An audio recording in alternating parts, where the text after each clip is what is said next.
Spiritual seekers have long looked at liberation from the bondage of life in the world and oneness with the transcendent, the absolute, as the key focus to demand their attention. This is, of course, an essential step in freeing the individual from the current limits of mind, life, and body.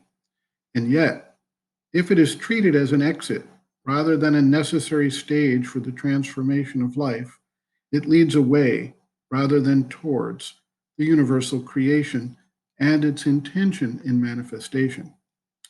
Sri Aurobindo has set a further stage of actual transformation of life to create a divine life on earth. This is not to be done through outer means of a specific economic or political system, a specific set of doctrines or religious disciplines, nor from application of concepts of charity or social work. Rather, it is to be done by conscious participation in the evolution of consciousness, the detailed understanding of the complex interplay of the various aspects of consciousness that bring about what we experience in our lives, and a steady pressure of a higher evolutionary force to effect changes to the way our minds, lives, and bodies respond and act in the world. Sri Aurobindo observes, quote, "The interpenetration of the planes is indeed for me a capital and fundamental part of spiritual experience, without which yoga as I practice it and its aim could not exist. For that aim is to manifest, reach, or embody a higher consciousness upon earth, and not to get away from earth into a higher world or some supreme absolute. The old yogas, not quite all of them, tended the other way.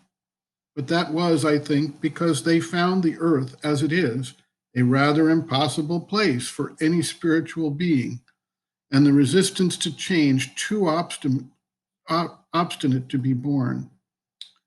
Earth nature looked to them in Vivekananda's simile like the dog's tail, which, every time you straighten it, goes back to its original curl. But the fundamental proposition in this matter was proclaimed very definitely in the Upanishads, which went so far as to say that earth is the foundation, and all the worlds are on the earth, and to imagine a clean-cut or irreconcilable difference between them is ignorance. Here and not elsewhere, not by going to some other world. The divine realization must come." This statement was used to justify a purely individual realization, but it can equally be the basis of a wider endeavor, end quote. Reference, Sri Aurobindo, Integral Yoga, Sri Aurobindo's Teaching and Method of Practice. Supermind and the Earth, pages 67 and 68.